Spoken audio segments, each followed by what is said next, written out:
사무엘하 19장 31절로부터 39절까지 우리 한 절씩 교독합니다. 길르앗 사람 바르실레가 왕이 요단을 건너가게 하려고 로글림에서 내려와 함께 요단에 이르니, 바르실레는 매우 늙어 나이가 80세라. 그는 큰 부자이므로 왕이 하나님에 머물 때에 그가 왕을 공개하였더니, 왕이 바르실레에게 이르되 너는 나와 함께 건너가자. 예루살렘에서 내가 너를 공개하리라. 바르실레가 왕께 아뢰되 내 생명의 날이 얼마나 있겠기에 어찌 왕과 함께 예루살렘으로 올라가나이까.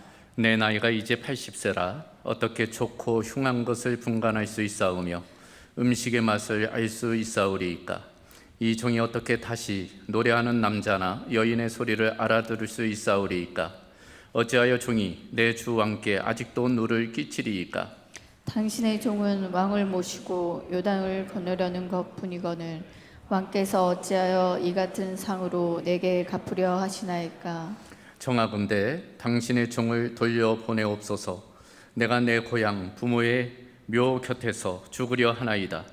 그러나 왕의 종 기맘이 여기 있사오니 청하건대 그가 내 주 왕과 함께 건너가게 하시옵고 왕의 처분대로 그에게 베푸소서 하니라. 왕이 대답하되 기맘이 나와 함께 건너가리니 나는 내가 좋아하는 대로 그에게 베풀겠고 또 내가 내게 구하는 것은 다 너를 위하여 시행하리라 하니라. 함께 있습니다. 백성이 다 요단을 건너매 왕도 건너가서 왕이 바르실레에게 입을 맞추고 그에게 복을 비니 그가 자기 곳으로 돌아가니라. 아멘. 자, 오늘 함께 읽은 사무엘하 19장 31절로부터 39절까지 말씀 통해서 바르실레 이야기라는 제목으로 함께 하나님의 말씀 나누도록 하겠습니다. 자, 오늘 10월 첫 번째 주일이죠. 그러고 보니까 올해도 3개월밖에 남지 않았습니다. 가을이 깊어지고 있고 연말이 가까워지고 있습니다. 가을과 연말, 추수와 결산의 시간입니다. 특별히 연말이 되면 이제 각종 시상식이 진행이 됩니다. 연기 대상, 연예 대상 등등의 시상식이 진행이 되지요. 그 중에서도 지금까지 회자되는 수상 소감이 있어요. 여러분도 기억하실 것입니다. 바로 영화배우 황정민 씨 2005년도에 너는 내 운명이라는 영화로 나무주연상을 받았어요. 그때 소위 밥상 수상소감, 그것이 지금까지도 회자가 돼요. 이런 내용입니다. 한 60여 명 되는 스태프과 많은 배우들이 잘 차린 밥상을 준비해 놓는다는 거예요. 그러면 자신은 다만 그것을 떠먹으면 된다는 것입니다. 그러니까 한 영화를 만들기 위해서는 수많은 사람들의 노고, 수고, 또 동역이 필요하다는 것을 새삼 일깨워주는 수상 소감이었습니다. 그래요, 우리도 마찬가지입니다. 누구는 좀 도드라져 보이고 누구는 좀 감추어져 보이지만 그러나 우리 모두는 하나님의 나라를 이루어감에 있어서 각기 있는 자리에서 자신의 역할을 잘 감당하는 이제 하나님의 사람들인 것입니다. 오늘은 그런 측면에서 성경에서 조금은 감추어진 한 인물을 조명해 보려고 그래요. 바로 바르실레라는 사람입니다. 여러분, 바르실레 이야기라는 제목을 듣고서 어떤 생각이 드셨어요? 아마도 어떤 분은 이 바르실레라는 이름을 오늘 처음 들어보시는 분도 계실 거예요. 그래서 바르실레 이야기하니까 뭘 발라야 되나? 그렇게 생각하신 분도 없지 않아 있지 않겠는가 생각을 해보게 됩니다. 사람의 이름이에요. 이 바르실레에 관한 이야기 성경에 그렇게 많이 나와 있지 않습니다. 단지 세 곳에만 그 이름이 주로 등장합니다. 사무엘하 17장, 그리고 오늘 본문인 사무엘하 19장, 그리고 열왕기상 2장에 이 바르실레에 관한 직접적인 내용이 기록되어져 있어요. 하지만 아주 적은 분량이지만 우리에게 시사하는 바가 매우 큽니다. 우리에게 도전해 주는 교훈이 있어요. 그래서 오늘은 이 바르실레를 통해서 우리가 어떤 도전을 받아야 할지를 함께 살펴보려고 합니다. 그 중심에는 이 바르실레의 인격과 신앙이 담겨져 있는 것입니다.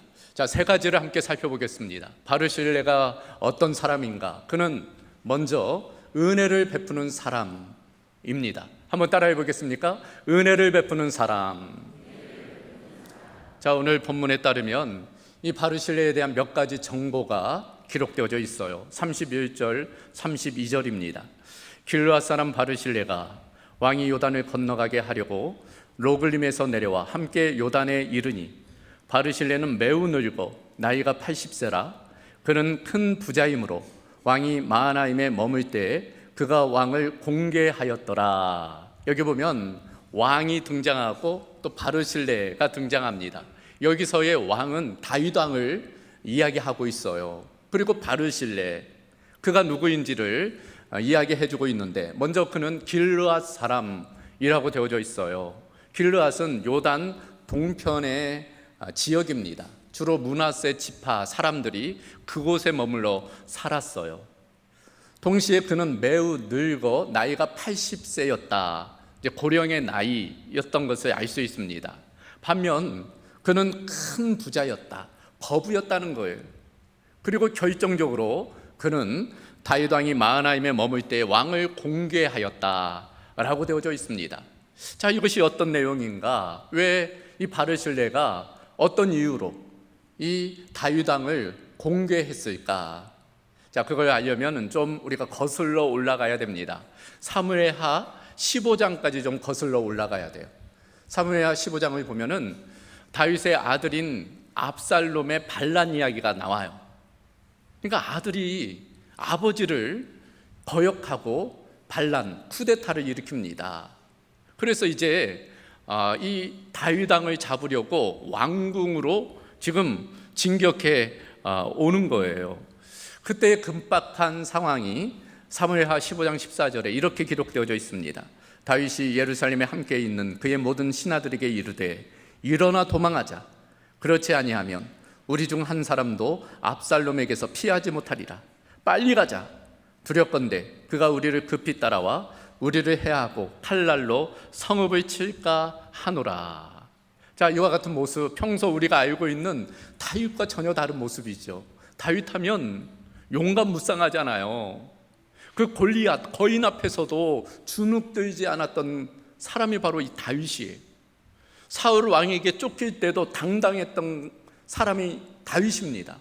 그런데 이번만큼은 도무지 그럴 수가 없는 거예요. 너무나 급박한 나머지 두려워 떨고 있는 것입니다. 빨리 도망치자 이야기하고 있는 거예요. 그래서 결국에는 가족들과 그리고 이제 가까운 최측근들만 데리고 왕궁을 떠나게 됩니다. 얼마나 다급했든지 이 후궁 10명은 그냥 왕궁에 두고 떠나요. 얼마나 급박한 상황인지를 알 수 있습니다. 지금 서슬퍼런 그 압살롬이 지금 칼을 들고 쫓아오고 있어요.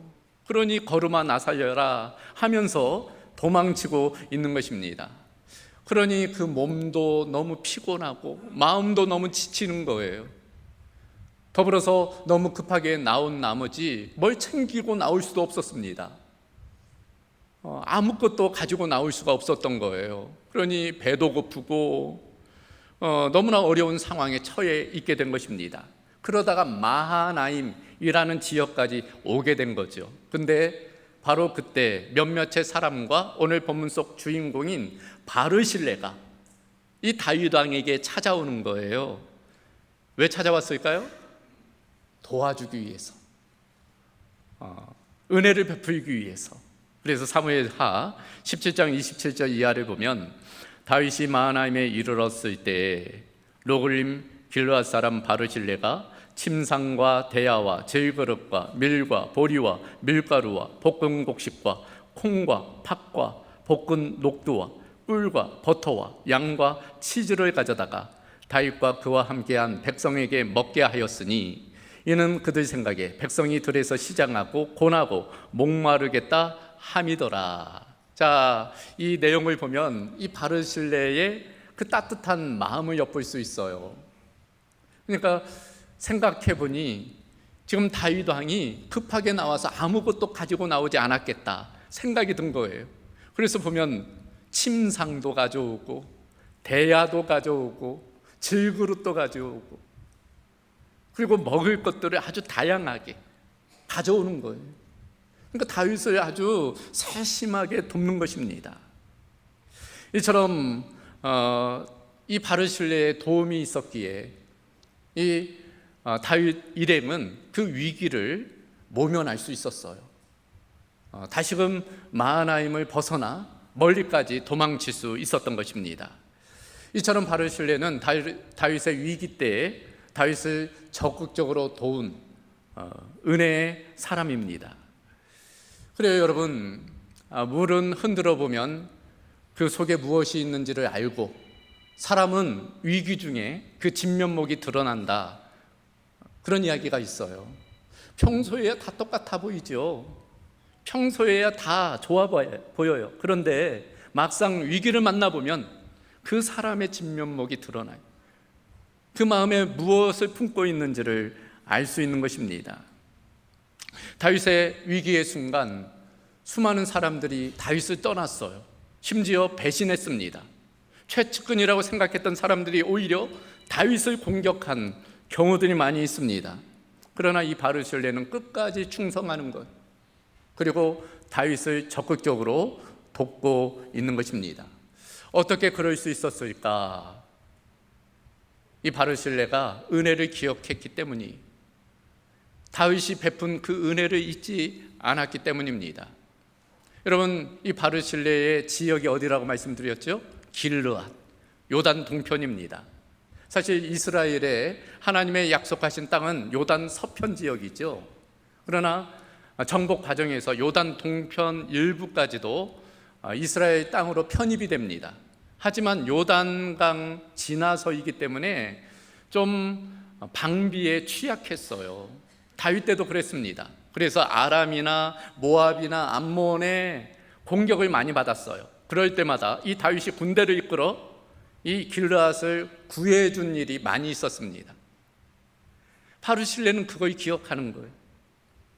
본인의 위기 때에 그 다윗이 자신들을 도왔다는 것을 기억한 것입니다. 그리고 이제는 다윗의 위기 때에 그 다윗을 돕고 있는 것입니다.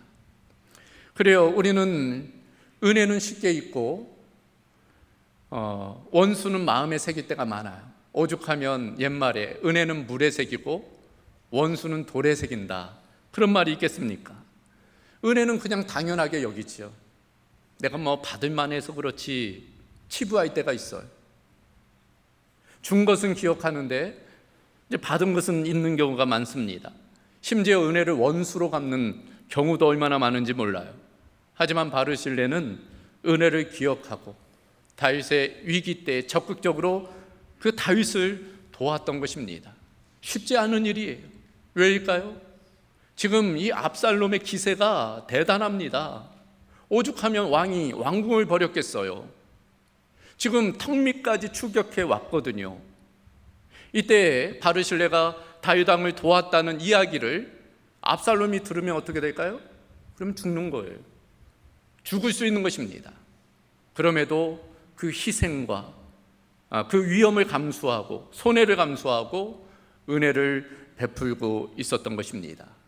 그럴 수 있었던 것은 이 다윗에 대한 존경심, 신뢰심이 있었기 때문이죠. 그리고 그 배후에 하나님께서 이 다윗을 붙들고 계시다는 마음이 있었기 때문입니다. 그래서 다윗을 적극적으로 도운 거예요. 자기가 할 수 있는 최선을 다한 것입니다. 어찌 보면 이 바르실레가 함께 동행하고 싶은 마음도 있었을 거예요.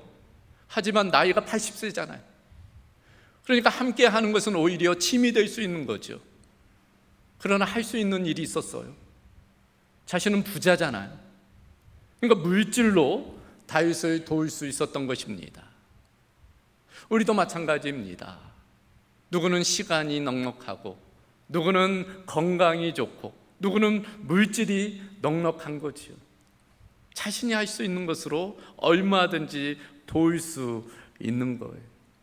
바르실레는 이와 같이 자기가 할 수 있는 최선으로 은혜를 베풀고 또 그 은혜를 나눈 것을 보게 됩니다. 자, 이와 같은 바르실레의 모습 통해서 우리는 예수님의 모습을 발견해요. 예수님도 그랬잖아요. 예수님도 자신의 모든 것을 우리를 위해서 내어놓으셨어요. 심지어 생명까지 예수님은 내어놓으셨습니다. 우리를 섬기신 거예요. 바로 우리는 그런 예수님의 은혜와 사랑을 받은 사람입니다. 바르실레와 비교할 수 없는 놀라운 은혜와 사랑을 받은 사람이 바로 우리예요. 그러므로 우리도 그 은혜를 받은 것으로만 끝나지 아니하고 그 은혜를 베푸는 사람으로 살아가야 될 것입니다. 오늘 이 시간을 통해서 다시금 우리가 은혜를 베푸는 사람이 되기를 결단하고 다짐하는 기회가 되기를 주님의 이름으로 소망합니다. 두 번째로 바르실레는 누구인가? 그는 대가를 포기한 사람입니다. 한번 따라해 보겠습니까? 대가를 포기한 사람. 그래요, 바르실레는 은혜를 베푼 사람인 동시에 대가, 보상을 포기한 사람이에요. 은혜를 베풀었지만 그 대가를 기대하지는 않은 사람이에요. 여러분, 결국 이 압살롬의 쿠데타가 어떻게 되었을까요? 무위로 돌아갑니다. 실패해요. 압살롬이 결국은 이제 죽게 되는 거죠. 그래서 다윗은 떠났던 왕궁으로 이제 복귀하게 돼요. 오늘 본문은 그 복귀의 과정에서 있었던 내용입니다. 자, 이제 요단강을 건너 예루살렘으로 이제 들어가려는 상황이에요. 바로 그때 누가 찾아오는가 하면은 본문 속 주인공인 바르실레가 찾아와요. 찾아온 목적이 무엇일까요? 이제 강을 건너야 되니까 왕이 강을 잘 건널 수 있도록 돕고 또 배웅하고 마중하기 위해서 지금 찾아온 거예요. 그랬더니 다윗이 어떻게 해요? 이 바르실레를 알아보는 거예요. 얼마 전에 자신을 도왔잖아요. 자기가 죽을 위기에 처했는데 자기를 도왔으니 얼마나 고맙고 감사해. 그래서 이 바르실레에게 이제 은혜를 베풀려고 합니다. 33절이죠. 왕이 바르실레에게 이르되 너는 나와 함께 건너가자. 예루살렘에서 내가 너를 공개하리라. 그러니까 이번에는 다윗이 이 바르실레에게 은혜를 베풀려고 하는 거죠. 네가 나에게 공개했던 것처럼 나도 너를 공개하겠다. 그러니 함께 예루살렘으로 올라가자. 내가 너를 후대하겠다. 그렇게 이야기를 하는 것입니다.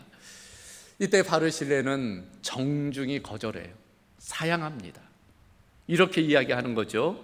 바르실레가 왕께 아뢰되 내 생명의 날이 얼마나 있사옵기에 어찌 왕과 함께 예루살렘으로 올라가리까?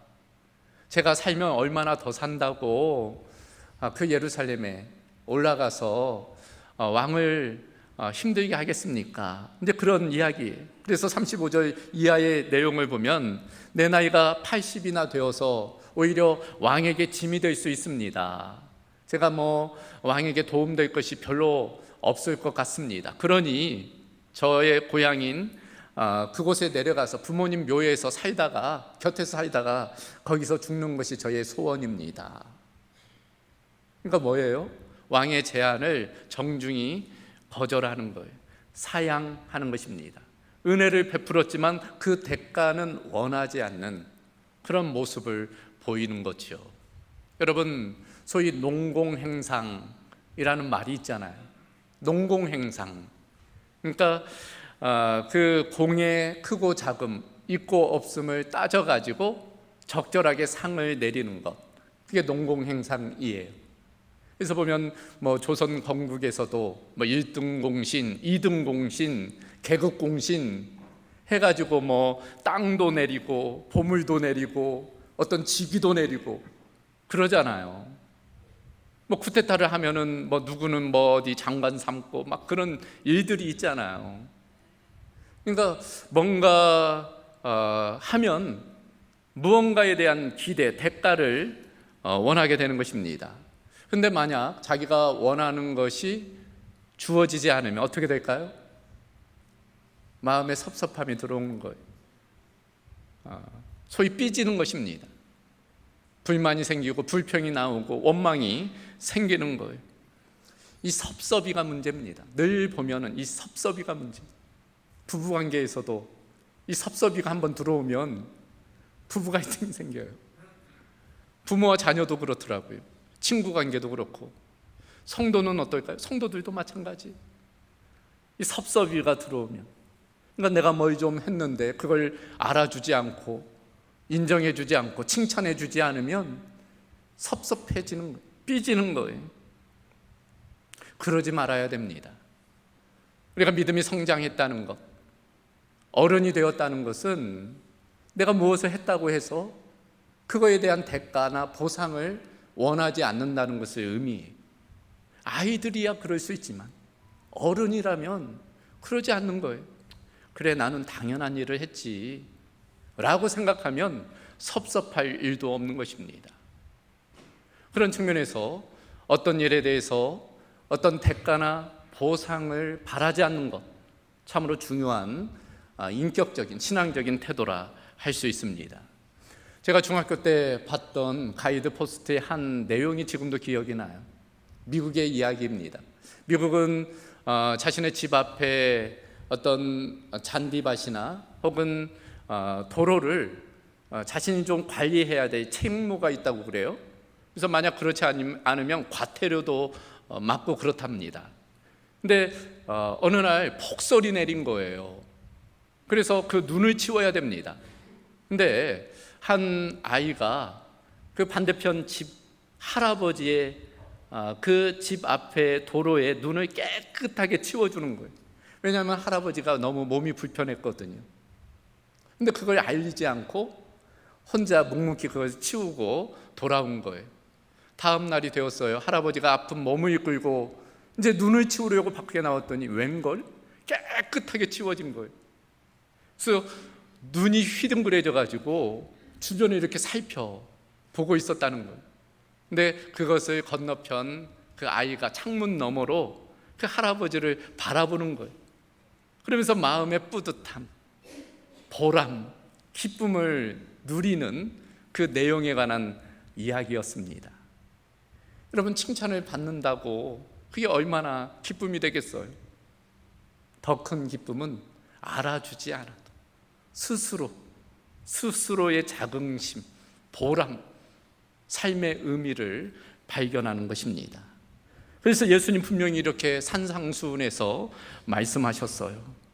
사람에게 보이려고 그들 앞에서 너희 의를 행하지 않도록 주의하라. 그리하지 아니하면 하늘에 계신 너희 아버지께 상을 받지 못하느니라. 그러므로 구제할 때 외식하는 자가 사람에게서 영광을 받으려고 회당 거리에서 하는 것 같이 너희 앞에 나팔을 불지 말라. 진실로 너희에게 이르노니 그들은 자기 상을 이미 받았느니라. 너는 구제할 때 오른손이 하는 것을 왼손이 모르게 하여 내 구제함을 은밀하게 하라. 은밀한 중에 보시는 너의 아버지께서 갚으시리라. 무슨 말이에요? 다른 사람들이 칭찬해주고 그러면 이미 상을 받았다는 거예요. 그러면 하나님께 받을 상이 사라진다는 것입니다. 그래서 묵묵히 은밀하게 은혜를 베풀고 섬겨라 라고 말씀하고 있는 것입니다. 그래요, 우리가 은혜를 베풀 때 대가나 보상을 바라지 않는 마음이 필요해요. 겸손한 마음이 필요합니다. 그 마음 가운데 주님께서 더 큰 은혜로, 기쁨으로, 행복으로 우리에게 선물해 주실 줄로 믿습니다. 그런 은혜가 우리 모두 가운데 있기를 주님의 이름으로 소망합니다. 마지막 한 가지 더, 이 바르실레 그는 누구인가? 사람을 세우는 사람입니다. 한번 따라해 보겠습니까? 사람을 세우는 사람. 그리고 바르실레는 은혜를 베푸는 사람, 또 그 은혜에 대한 대가나 보상을 바라지 않는 사람, 더불어서 그는 사람을 세우는 사람입니다. 오늘 본문 이 바르실레는 이 다윗이 제안한 것을 사양했지만 그러나 한 가지 청원을 이 다윗 왕에게 하는 것을 볼 수 있어요. 그것은 바로 김함 기맘이라는 한 젊은이를 추천하는 것입니다. 자, 37절을 보면 청하건대 당신의 종을 돌려보내옵소서. 내가 내 고향 부모의 묘 곁에서 죽으려 하나이다. 그러나 왕의 종 기맘이 여기 있사오니 청하건대 그가 내 주 왕과 함께 건너가게 하시옵고 왕의 처분대로 그에게 베푸소서 하니라. 여기 보면 기맘이라는 인물이 등장해요. 그가 누구인지 본문에 기록되지 않아요. 그가 바르셀레와 어떤 관계인지도 나와 있지 않습니다. 그러나 뒤이어 나오는 열왕기상 2장을 보면 아마도 이 기맘은 바르실레의 아들 중에 한 명인 것처럼 보입니다. 그러니까 지금 이 바르실레는 왕이 자기를 후대하고 자기에게 상을 내리는 것에 대해서는 좀 사양을 했지만, 그러나 자신의 자녀, 곧 다음 세대, 미래 세대를 세우는 일에 지금 최선을 다하고 있는 것입니다. 사실 오늘이야 이런 일들이 로비나 청탁처럼 보일 수 있지만 당시 이 상황에서는 전혀 그렇지 않아요. 오히려 대를 이어 다윗 왕가에 충성하려는 그런 모습을 지금 보여주고 있는 것입니다. 자, 어떻게 되었을까요? 다윗이 그 요구를 수락했을까요? 수락했지요. 본문에 그 내용이 분명하게 나와 있습니다. 그래서 이제 함께 이 기맘을 데리고 요단강을 건너고 예루살렘으로 돌아가게 돼요. 기맘을 중용합니다. 다윗 때만이 아니에요. 이제 다윗이 열왕기상 2장에 가면 이제 죽음을 맞이하게 돼요. 임종 가운데 마지막 유언을 남기는데 그 중에 하나가 무엇인가 하면 바르실레의 아들들을 후대하라 이야기를 합니다. 잘 챙기라고 그 아들 솔로몬에게 당부하는 거예요. 그래서 솔로몬이 이 기맘을 또한 중용하는 것을 볼 수 있습니다. 여러분, 놀라운 것은 예레미야 41장 17절에 보면 게롯 기맘이라는 단어가 나와요. 게롯 기맘, 기맘의 여관입니다. 알다시피 예레미야서는 이 유다의 멸망을 다루게 됩니다. 그 멸망 시점에 이제 유다 사람들이 도피하게 돼요. 그 와중에 베들레헴에 있는 이 게롯 기맘에 머무는 이야기가 나옵니다.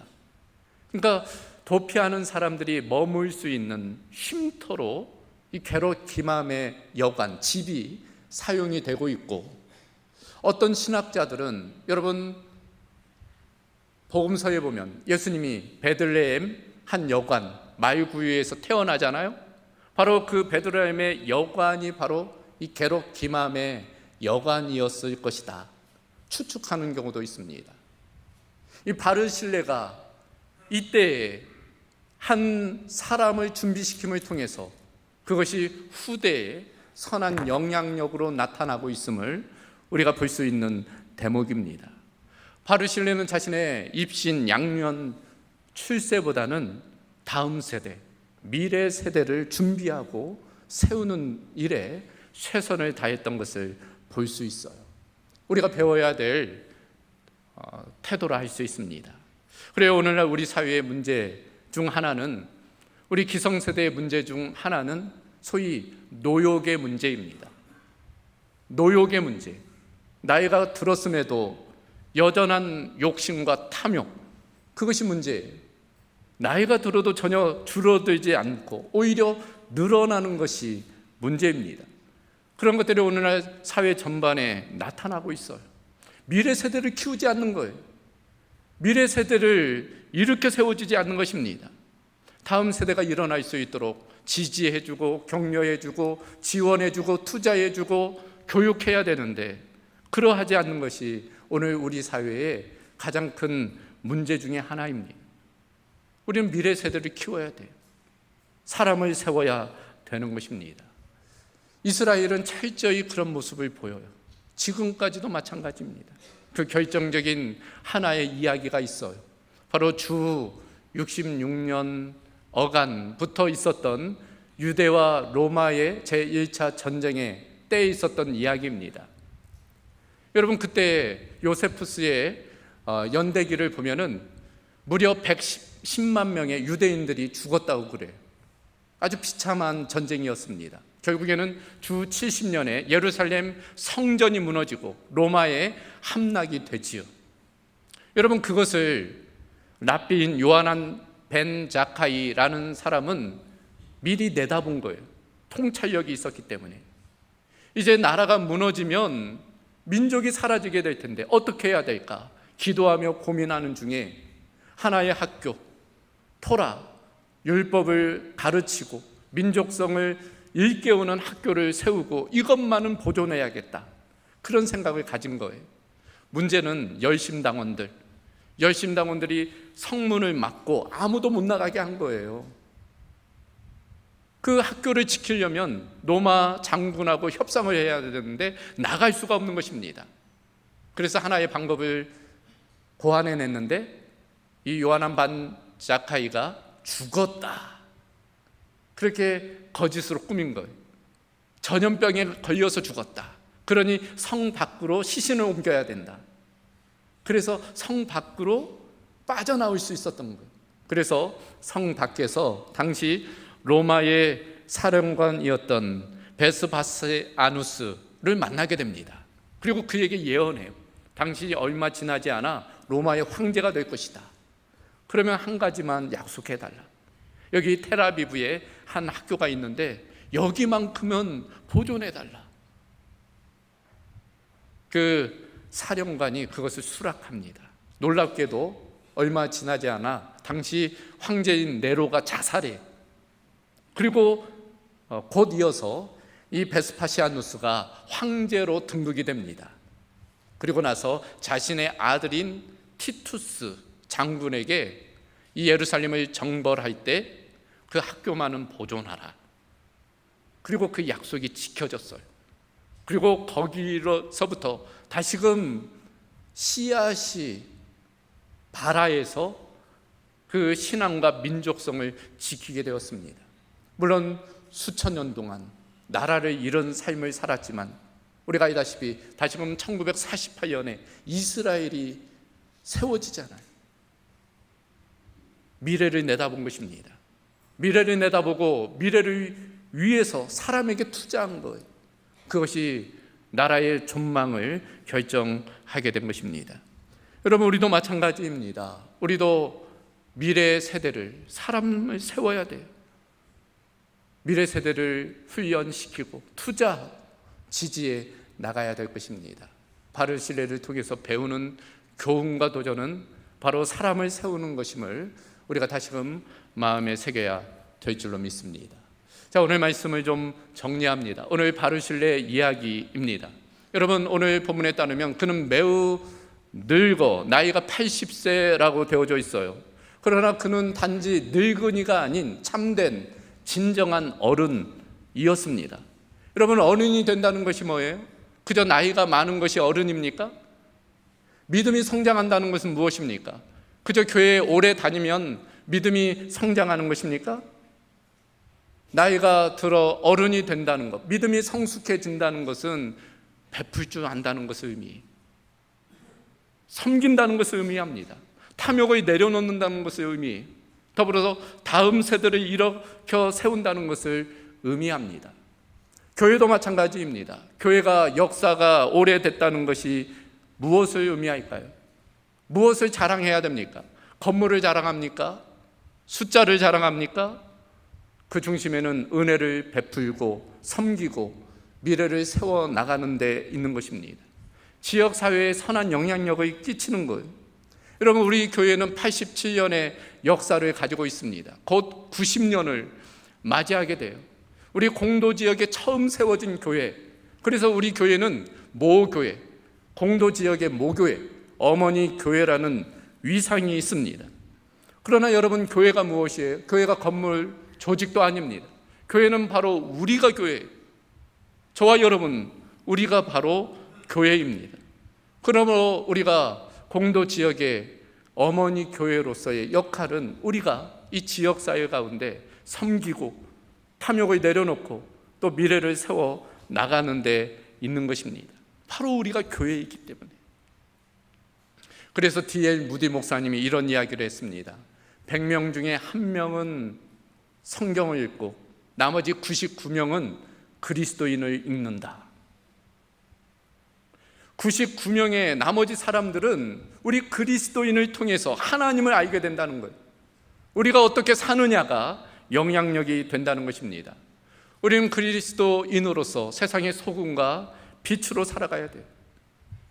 어두워진 세상에 빛을 비추고 또 부패한 이 세상의 막과 또 생명을 이루어 가야 되는 것입니다.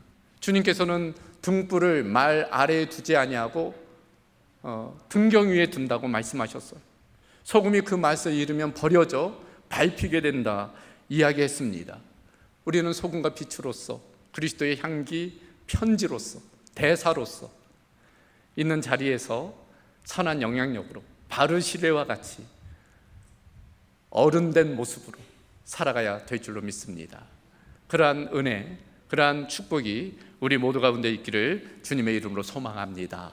자, 오늘은 시 한 편 읽어드리고 설교를 마무리하려고 그래요. 사람만이 희망이다 라는 책에 수록된 박노해 시인의 셋 나눔의 희망이라는 시입니다. 제가 좀 읽어드리겠습니다. 셋 나눔의 희망, 박노해. 생명농사 지으신 농부 김영원님은 콩을 심을 때 한 알은 하늘의 새를 위해, 또 한 알은 땅속의 벌레를 위해, 나머지 한 알은 사람이 먹기 위해 심는다고 말씀하십니다. 지금도 만주 들판에는 삼전이 전해오는데 일제 때 쫓겨 들어간 우리 조상님들이 눈보라 속에서 맨손으로 일궈낸 논을 상등분해 하나는 독립운동하는 데 바치는 군전으로, 또 하나는 아이들 학교 세우는 학전으로, 나머지 하나는 굶주림을 이겨내는 생전으로 단호히 살아내신 터전이 바로 삼전인데, 희망이 보이지 않는다는 오늘 내가 번 돈, 나의 시간, 나의 관심, 나의 능력 어디에 나눠 쓰며 살고 있나요?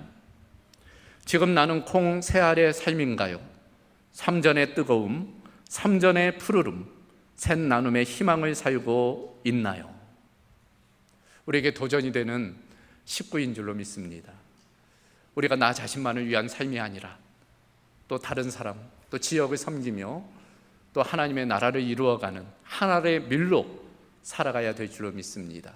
그런 은혜가 우리 모든 공도 가족들 가운데 있기를 주님의 이름으로 축원합니다. 하나님 감사합니다. 오늘 바르르 신뢰를 통해서 우리가 한 사람의 그리스도인으로 어떻게 살아가야 될지 일깨워 주심을 감사합니다. 받은 바 은혜가 크므로 그 은혜를 누리는 데만 끝나지 아니하게 하시고 그 은혜를 나누며 베풀며 섬기며 살게 하여 주시되, 대가를 바라거나 보상을 기대하기보다는 우리가 겸손함으로 당연함으로 주어진 일에 최선을 다하게 하여 주시고, 무엇보다도 미래 세대를 사람을 세우는 일에 최선을 다하며 살게 하여 주시옵소서. 모든 것 주께 딱 하오며 예수 그리스도의 이름으로 기도하옵나이다. 아멘.